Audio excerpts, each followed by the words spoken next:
afternoon, South Africa. Lovely to be back. Welcome to Afternoon Express right here on SABC3. We are live. I'm Bonang Mateba. Thank you very much for tuning in today. It's a very murderous, mysterious, thrilling edition of Afternoon Express. We've got two authors in the house, Fiona Snyckers and Jacques Steenkamp. We're going to be speaking to a little bit later. And then we also have a psychologist in the loft who's going to be telling us about the mind of a serial killer. And we're going to be giving you safety tips on how you can stay out of danger. Also in the loft, we have the leading cast for a brand new stage adaptation of the very famous musical Sweeney Todd. Now, we said we are live, so all you need to do is interact with us on Twitter at Afternoon Chat, #Afternoon Express. We do love to hear from you, but I'm not alone. Bon Bizzle is in the kitchen. What's cooking, girl? What up? Good afternoon, South Africa. I'm Bonnie Mbuli, and joining me is Sonia Edridge from my favorite coffee shop, The Larder. Thanks for having me back. Yeah, lovely to have you back.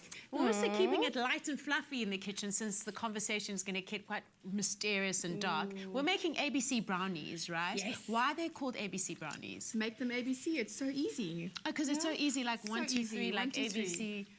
Anyone can do it. And I can make it with my kids and for Exactly. my kids, right? Yes. I love those types of recipes.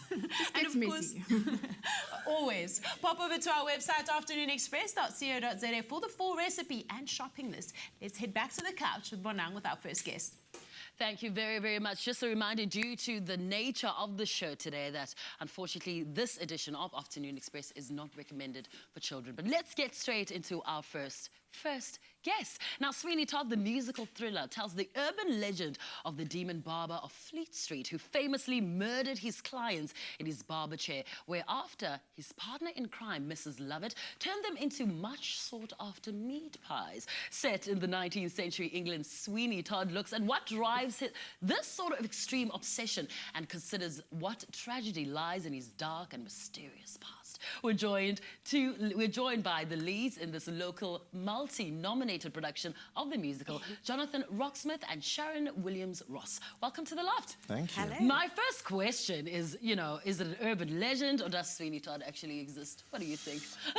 It usually is an urban legend, but Yeah. there have been bits of evidence that have come through that he actually did exist. But he didn't start out as a barber, he started out as a cutler. So he was involved with metalwork. And the theory is he went on to make all sorts of implements and went into the barber trade. So he was essentially killing people with things he'd made himself. So waste not, want not. Do you believe this story? Do you believe that story? Are you going with the same My theory? barber actually told me this. Really? Yeah. Is it that, have you heard any, different versions of the story or, other mysterious kind of explanations around it, maybe? The story's been around for a long time. Yeah. I think, when was the first time it was made into a It was play? the 1860s, I think. Sure.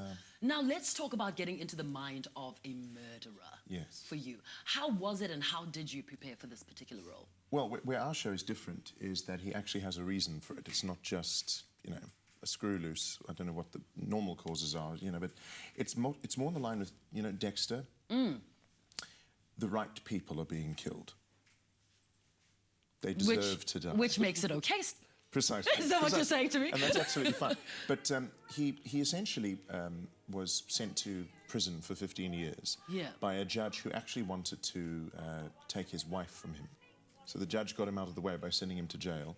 He comes back, wants to exact his revenge, and in doing so, is searching for the judge. But he eventually goes crazy and decides to kill everybody. So there are problems with him. But I love that. you do sort of root for him, which is very interesting. We had an audience member the other night who described Sweeney as an avenging angel, a bald, avenging angel. Yes. Now, listen, before we get into the audiences, Mrs. Lovett is quite can I call her dysfunctional woman? A dysfunctional No, I wouldn't character? call her dysfunctional. She's highly functional, but... Disturbed? Disturbed. So how did you prepare for the role? And I mean, getting into a role like this that's so dark and a character that's so dark. Yes. Well, it helps that I have a degree in psychology.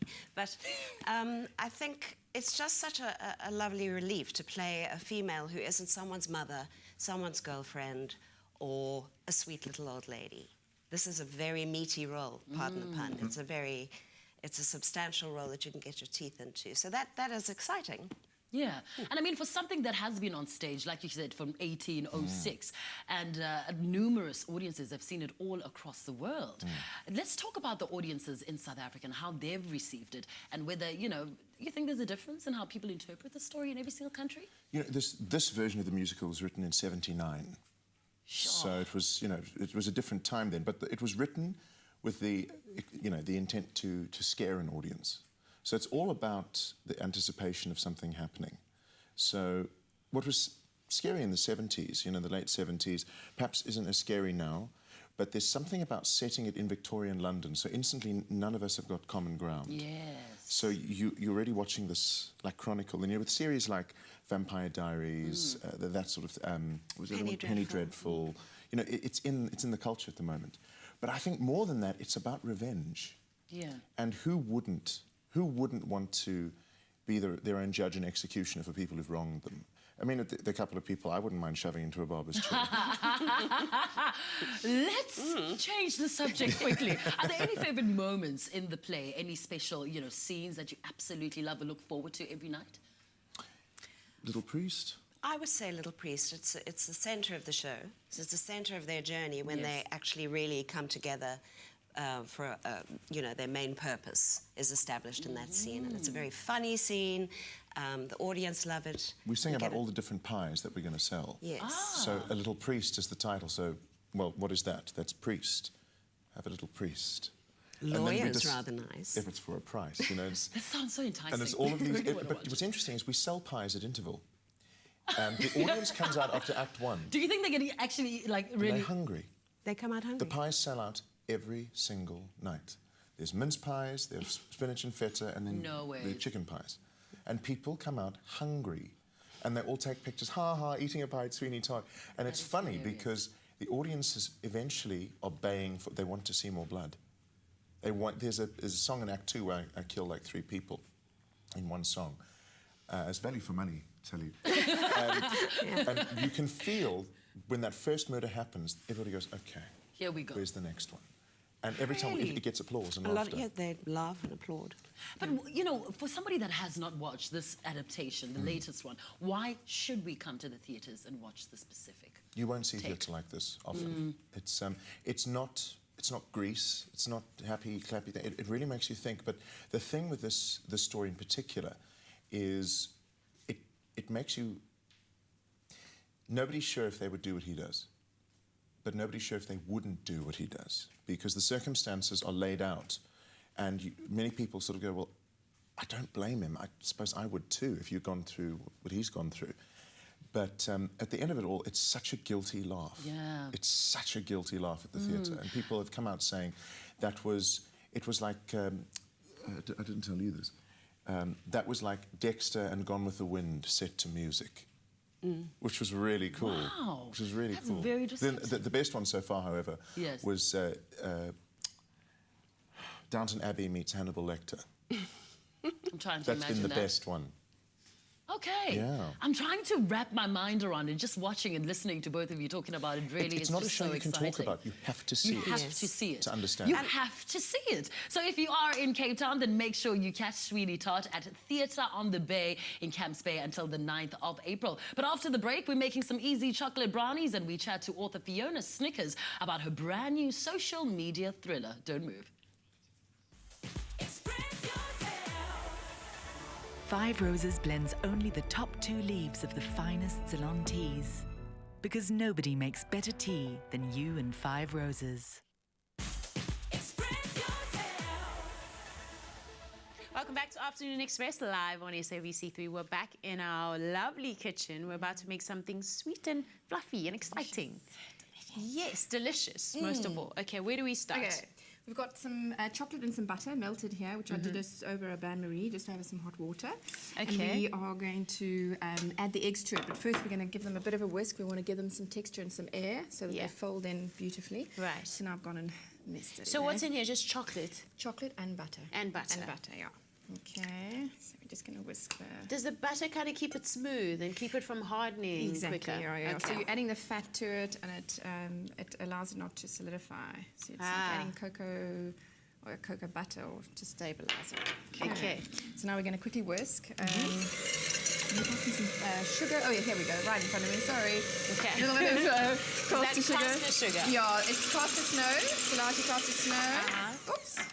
Oh, hello. There we go, pressing the buttons too quickly. And then this, some demerara sugar. Yeah, just gives it that extra richness. Come on out. Okay, unbuzz that out. Okay, so we mix both sugar types in there. Both sugar types, and we want to whisk it until it's nice and thick, bit of air, and we want to get it aerated and a bit to the ribbon stage. So normally you'd make this go a lot when it turns white.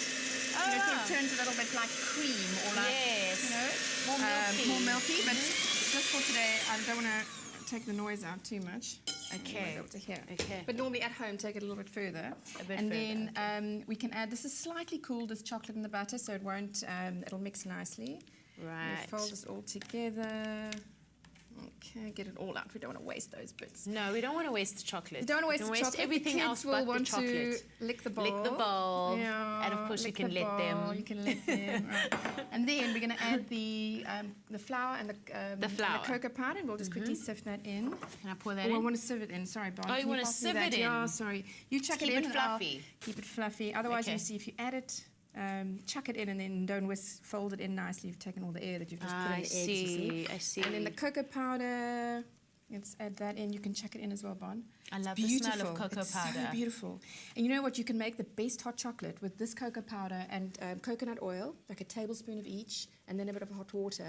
Really? And a little bit of honey. I promise you, it's better than anything you get in a jar. You always have those type of amazing ideas. I promise you should try it with your boys. It's just, I will. it's amazing. Very, very good for you. Very, very good for you. Yeah, that coconut oil is very good. It's amazing. Okay, and then we just fold it all together. All right. Bob's your uncle, you know. You just want to get this nice and smooth.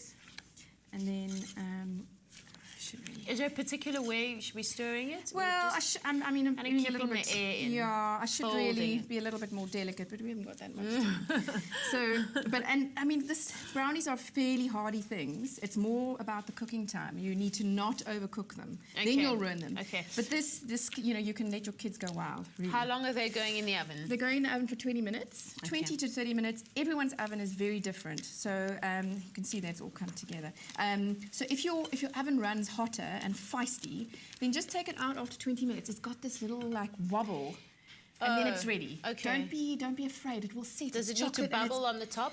it gets like this funny little crust. Oh, Okay, it will like wobble that underneath. thin film. If you shake it like that, It should wobble. it will wobble. Don't be afraid. It'll come out the oven, Okay, cool. and you will. Okay, we'll see what it that's looks it. like a little bit later. The recipe is on our website, afternoonexpress.co.za, so pop on over there.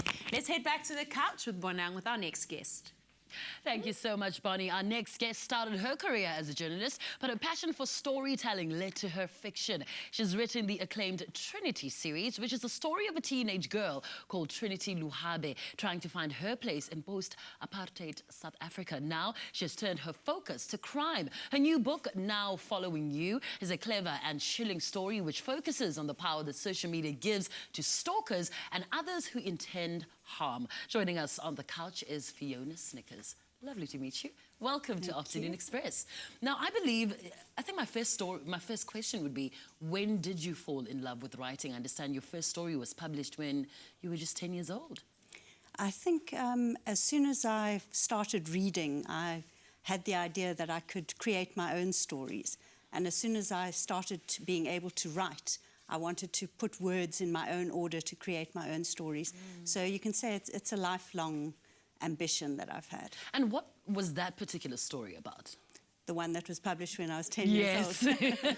It was about 3 naughty cats who invade a rich man's mansion and steal all his jewels. Oh, wow. Sounds very fascinating. But how did it feel, I mean, as a 10-year-old to have a published book? Well, I thought I had it made. It was just a little story. I thought I had it made. It was all downhill from there, but it actually took a good 20 years before my next book was published. So, before we get into, you know, your books and the series and the brand new book that you've written, let's talk about your life as a journalist. Did any of the stories you came across inspire any of the books that you've written? In a way, yes. As a journalist, you're always coming across fascinating people and fascinating situations. And if you are an aspiring novelist, you're constantly filing those things away in your mind for future use in a plot. So yes, definitely, it had an influence. Now let's talk about Now Following You. Before we get into what it's about, what inspired that book? Well, I think it was when I personally started getting involved in social media, and particularly in Twitter. When I joined Twitter, I saw that there were people who were incredibly open about their lives, their real lives. They had no filter between their real lives and what they posted on social media. They were so completely open, without boundaries, no sense that this is appropriate and this isn't. Everything was just fair game to put out there. And on the one hand, I admired that openness and honesty, and I devoured the stories myself because it's so fascinating to read about somebody's real life when they're being completely honest. But then my writer's brain started thinking, what could be the consequences of that? What if somebody took a kind of unhealthy interest in what you were posting, a sort of voyeuristic influence?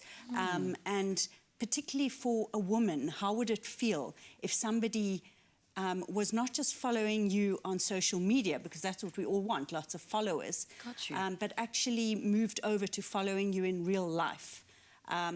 What would you do? How would you react? That was what sparked the idea for me. Now, in summary, what is Now Following You about? It's about a young woman called Jamie. She's 28 years old, and she is one of these boundaryless, incredibly open people on social media. And she's trying to get a publisher for a book that she's posting in installments on her blog. So she's very open. She uses all the social media platforms to publicize her book. She puts her own life out there to get more followers. And somebody does start following her both online and in real life. And the more she blogs about the experience of being stalked, the more popular she becomes. And the closer she gets to actually getting an offer of a book deal from a publisher.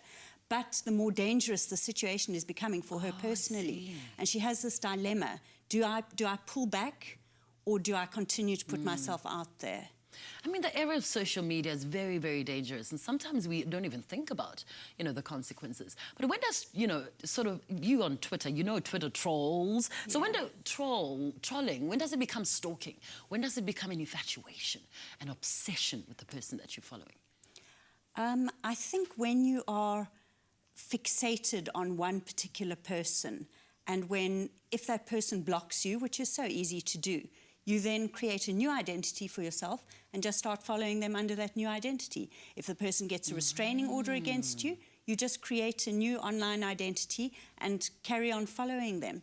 That kind of relentless perseverance to just persist in following one particular person. And it's very often women who are the victims of this kind of obsession.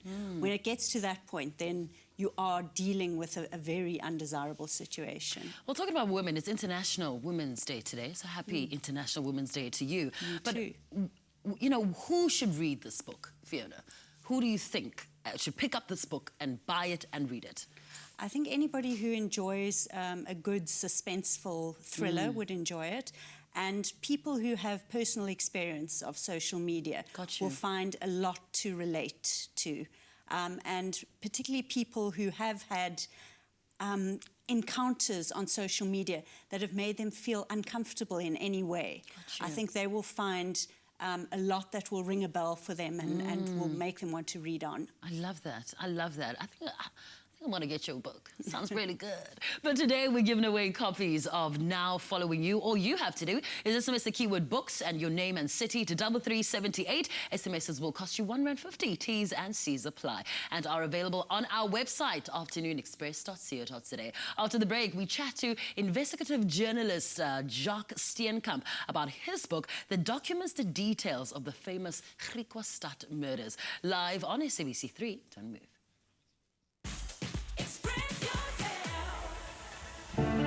This March, Diners Club South Africa and Afternoon Express are giving away an exclusive once-in-a-lifetime golfing experience to 21 lucky viewers at 3 of the top courses around the country. In Durban, a golf clinic with the resident golfing coach at the prestigious Zimbali Country Club. In Cape Town, a clinic with Etienne Olivier at the Steenberg Golf Estate.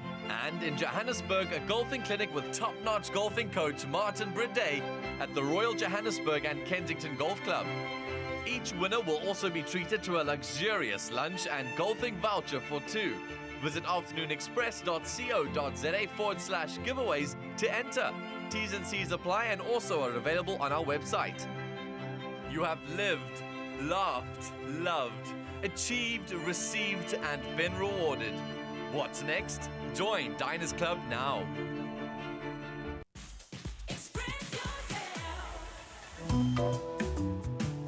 Unlock the M Collection.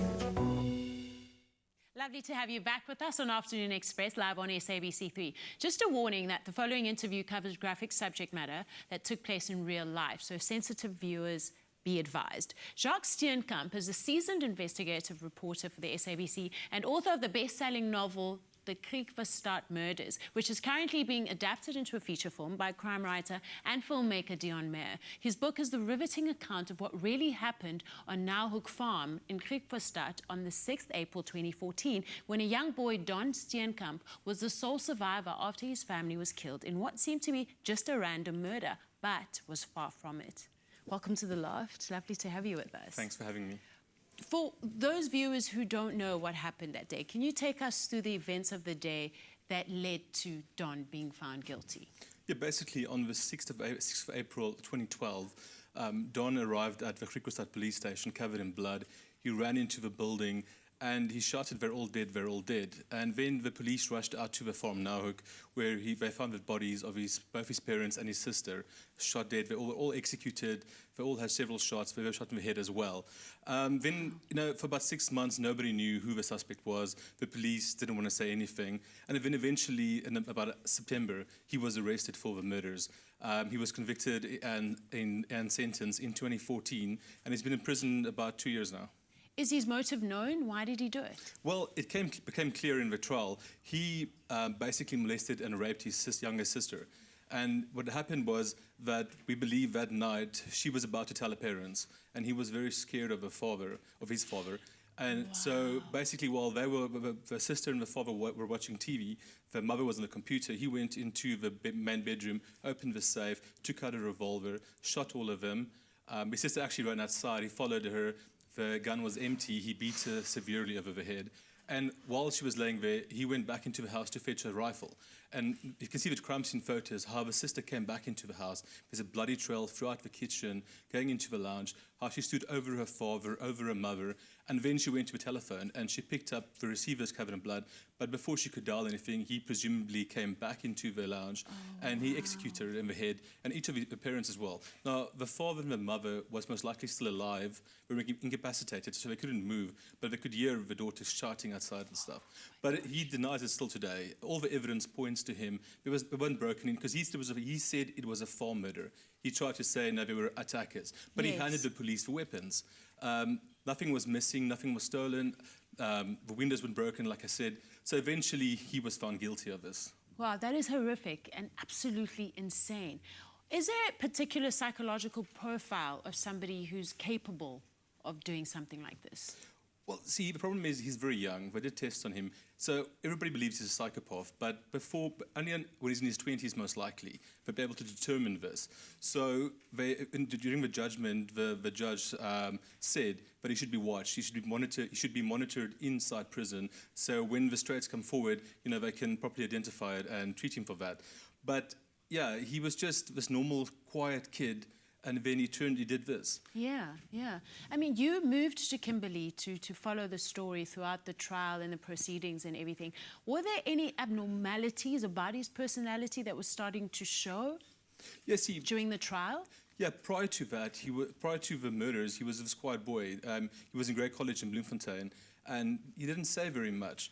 But after the murders, he became very arrogant and outspoken, and I think he loved the media attention. Wow. I followed him to East London once. It was like a Gymkhana event where he was like, this was like 3 weeks after his family was murdered, and he was like posing for one of the country's national magazines, and he was like laughing and flirting with the girls, no worries. Yeah, there's a film now being made about this story. How's that coming along, and how did that come about? Well, Dion and I spoke about that, and he was very keen. He loved my book, and we discussed the thing. And I can't say too much about it, unfortunately. Yes. But by next year, the film should be out in the cinemas. You're a high-profile case journalist. What intrigues you or fascinates you about these stories? I mean, do you at some point just say, I've had enough of hearing about these types of happenings and these types of human beings, I can't take it, I can't see any more of it? Or is your hunger growing the more you do it? You see, I always wanted to be a writer, and I actually studied film and script writing, and I was always told, write what you know about. So when the opportunity came along that I can become a journalist, I grabbed it to be a crime reporter, because there's no better evidence, no better experience to to be on crime scenes, to experience first-hand trauma, to be in court cases and stuff. You love the thrill of it. Yeah, it's fun. But I shouldn't say it's fun, but it's a job. It's fascinating, and it's always every day is different as a journalist. Not the same. I'm not office bound the whole time. I go out. I get shot out a lot. I'm in court cases. People are angry, protest.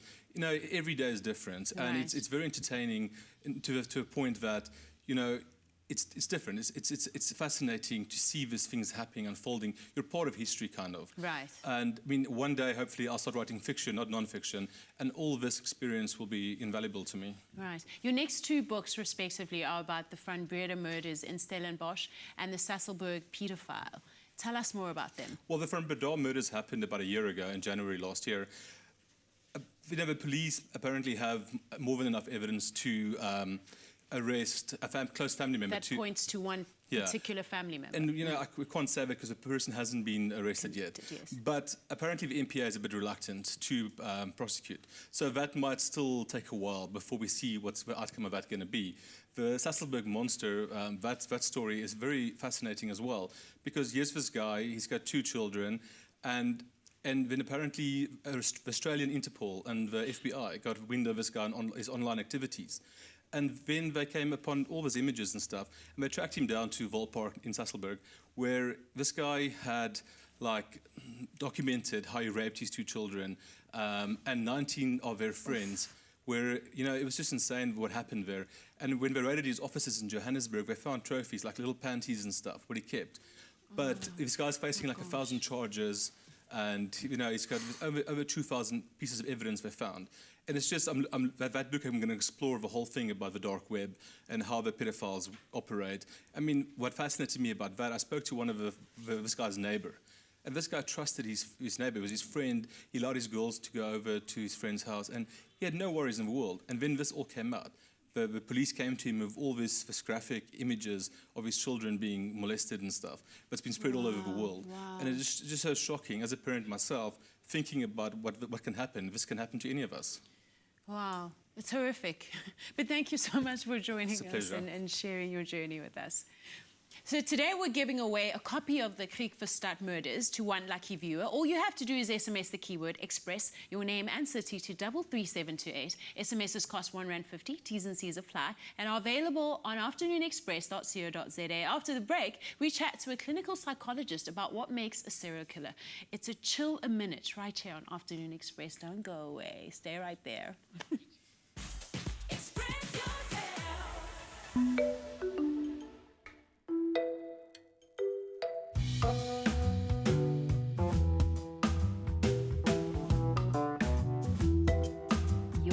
Magnum could be the one. Find a key with a unique code and stand a chance to win a shopping spree worth 100,000 Rand, plus designer fashion accessories by Gert-Johan Coetzee.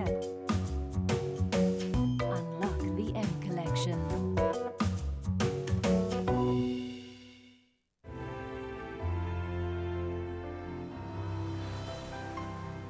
Fresh Pack. Goodness comes naturally.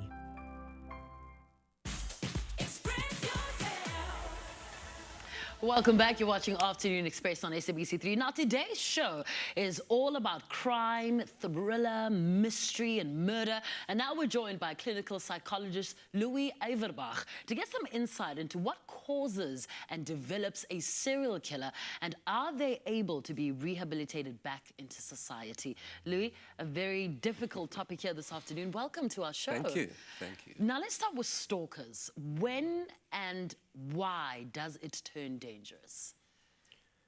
that's a difficult question. We all have a bit of stalking in us, don't we? We certainly have some kind of memory, or at least some kind of effort that we were titillated to venture into somebody's building and just watch them and to see, is the other person there, or are they busy with that other person or the other lover? That pang of jealousy. That's quite normal, that's quite human. But once you start acting on it, that's where the trouble starts. It's crossing that imaginary boundary, because once you start acting on your imagination, it's not imagination anymore. If that makes sense. It does.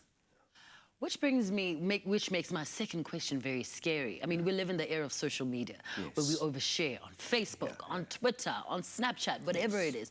But, you know, how is that detrimental to somebody's life? Me being the person on Instagram, showing you where I am, or where I am going, or what I am doing. I think there's a huge element of danger in that, because the availability of geographical information, exactly what you said, and also somebody with evil intentions can fit a profile that suits his or her need, because it's all a fantasy of it. So if you have a fantasy of stalking red-headed ladies, it's easy to find red-headed ladies on social media pages to suit your imagination, on which you can act, possibly. It's easier than just imagining it. Sure. Now, okay, so now let's move into, you know, what's currently been happening in South Africa in terms of, you know, the various family murders we've seen. Is it possible to ask you what kind of person or personalities would do something like that? Family murder. Oh. Yes. Specifically family murder, there's actually very, very little research on that. Because family murder is not really classified as family murder. Murder is murder according to crime categories across the world. So nobody really knows why, for sure. But there's enough evidence to show clearly that almost all family murders are based on, strangely enough, good intentions to protect, to keep the family away from harm. Perceived harm, obviously. Mostly. Obviously, you do have these revenge type of family murders that occur, which almost called a family extermination. It's an ugly word, but that's basically what it boils down to.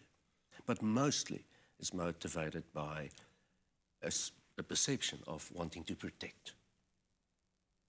Now, you know, let's go back to serial killers and whether it's possible to spot a serial killer. Because, you know, most people say they are outstanding citizens who seem to be living normal lives. How do you spot a serial killer? If it's possible, how do you know you're in danger? You know, broadly speaking, one would look at two categories of serial killers. One could broadly call the disorganized type, people that you quickly spot, people that don't operate in an intelligent, almost planned way. And that person is as dangerous as any other person with murderous intentions. You'll spot it at some stage. They make mistakes. The so-called more organized serial killers, more intelligent serial killers, trying to avoid being caught. For example, creating crime scenes far away from where they live. You won't know. Yeah. How will you know? Yeah. You just won't know. Yeah. But what then causes somebody to be a serial killer? That's such a vast question. Certainly, it's a very, very difficult answer.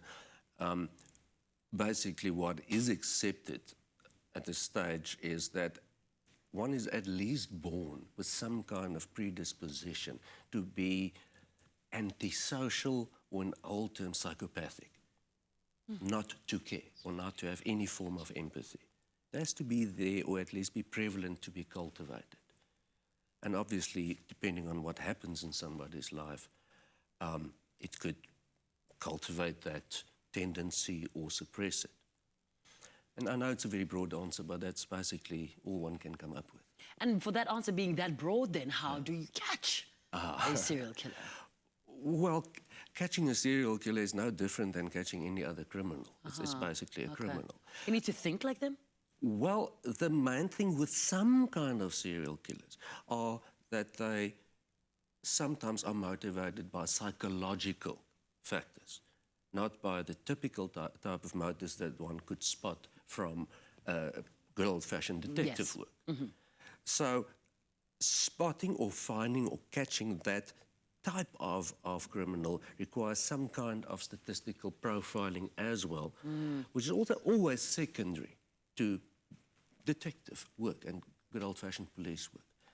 There's no other special way. Okay. And I think the most important question is it possible then for them to be rehabilitated into the community, for them to live normal lives, for them to see a psychologist and, you know, take away some of that predisposition that we were talking about earlier? Again, we're talking about the spectrum of serial killers that sort of plan what they're doing and want to murder people for psychological gain. There's always a huge amount of antisocial personality traits available. Good old-fashioned personality disorder is always there, and because of that, it's very, very difficult to treat or even suppress that urge. Because remember, it becomes an urge, it becomes an obsession. It's difficult to treat that if it's part of the personality. So, in short, no. Sure. Not really. All right. I'm getting chills just, you know, listening to everything that you're saying today, Lou. But thank you very much for coming through to the loft. What a scary, spine-chilling episode today on Afternoon Express. But right now, let's take it down a little bit after that very conversation. Back to the kitchen. I'm just as freaked out. If you want more insight from Louis Alverbach, you can catch him on his radio show, Wie is Ek, every Friday on RSG from 11:30 a.m. till 12:30. Well, we're back in the kitchen. Our brownies are out of the oven, and we're about to make them even prettier. Yeah. Right? Okay. So to, move on from that conversation to the lovely brownies. So we tip them out. They've had enough time to stand. Oh, look at how perfect that looks. They are. I mean, it's still, you can feel it's nice and soft and delicious. Feel it's still got movement in there. Yes. Doesn't matter if it's gooey, it's delicious. Look at that. That is absolute perfection. And these guys, you can make it, you can freeze it, and then you just whip them out when you've got a dinner party. And you know, pile it with and they're gorgeous... as good as new. Oh, they are insane. Or if you're having a canapé party, you cut them even smaller and like pile them up in a plate, they're divine. Wow. And then you can just, you know, bit of cocoa powder, dust a bit of cocoa powder, icing sugar. Okay. And another trick is, before you cook it, you can also add into the mixture. Just put a few raspberries in there or blueberries. It's beautiful, it's delicious for a bit of a extra colour and flavour. So try. You're gonna try one. Should I try one? Yeah, okay. What's happening with the raspberries? No, just saying if you want to try a change, once you've mastered this one, then pop some in the mixture before you put it in the oven. Pop some in the mixture and then cook it with it. It's delish. Hey? Gooey, amazing, yummy. It's absolutely divine. You don't need cream, ice cream. I mean, you obviously can, but... You need nothing else. They're absolutely amazing. After the break, we're joined by a representative of the SAPS to give us some street-smart tips on how to avoid a dangerous scenario. We'll be right back. Express yourself. Another delicious recipe brought to you by Salati Sugar. Always good, always sweet. Skip loves your clothes as much as you do.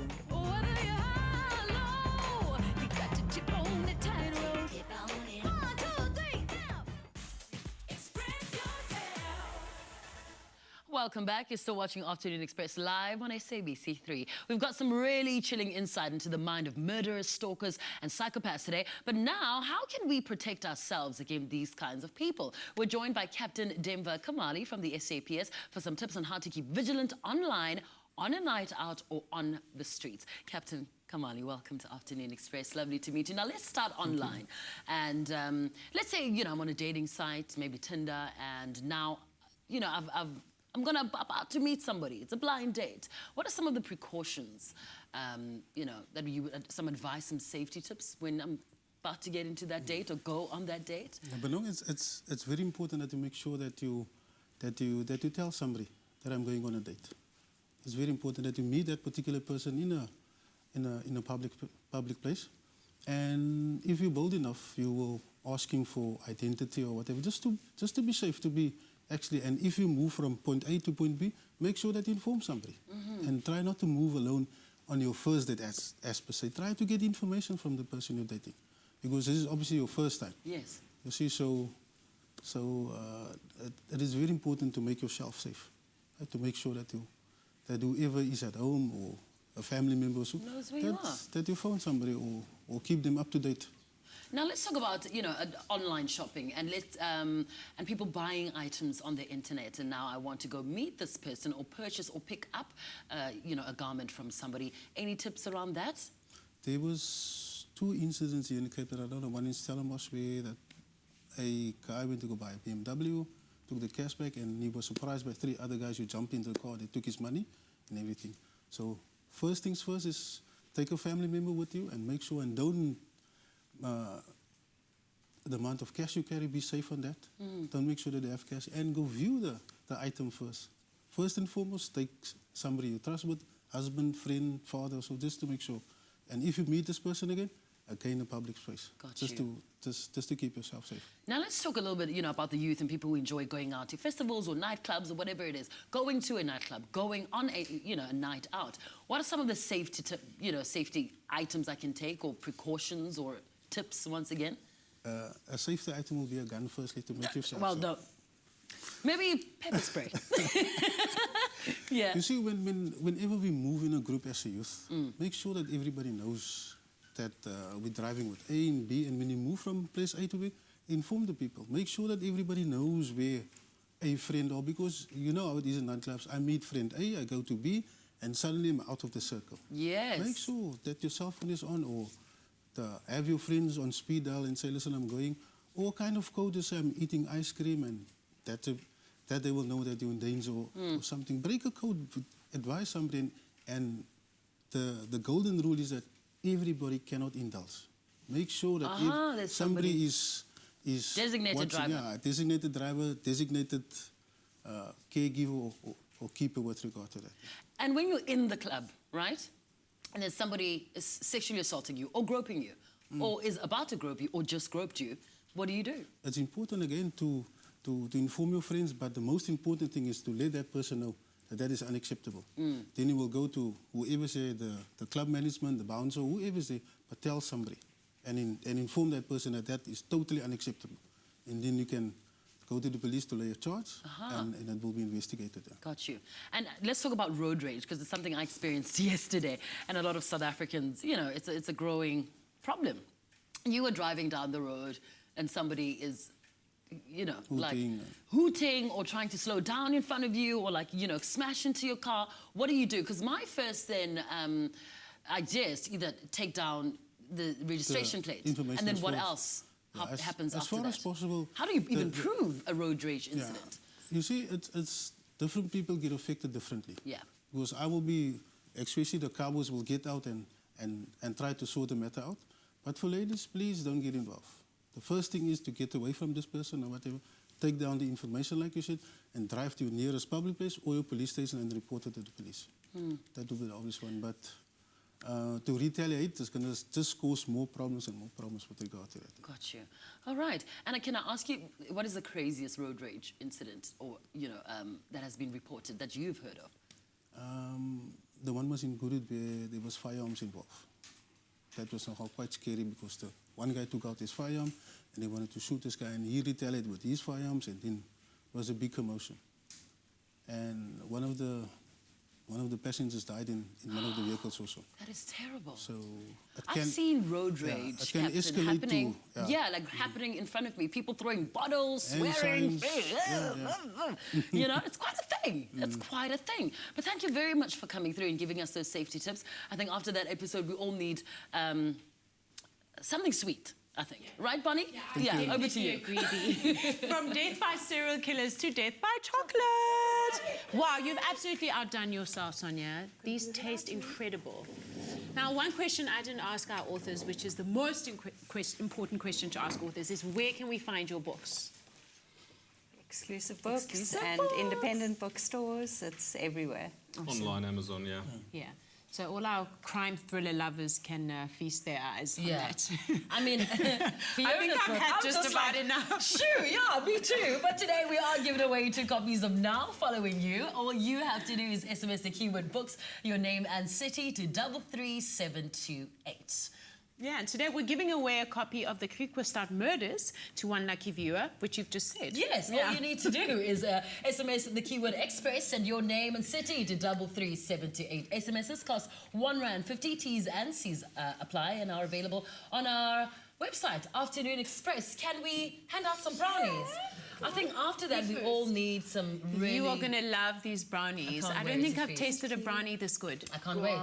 It doesn't have nuts, correct? No nuts. Oh, no good. Nuts. You can put nuts in if you want. No nuts. All right, fantastic. It looks Blueberries, incredible. raspberries. You go first. Well, I've already had one. Did so you? while you right. taste that, make sure you join us again tomorrow for Afternoon Express and tune in early because during the first 15 minutes of the show, we're chatting to author Megan Fora about sensible parenting in the kitchen. We're making a healthy lentil, chickpea and feta salad. That sounds incredible. Well, from all of us here, thank you very much for watching Afternoon Express. We'll be back on SABC3 tomorrow at 4 p.m. From all of us, it's good evening and happy eating.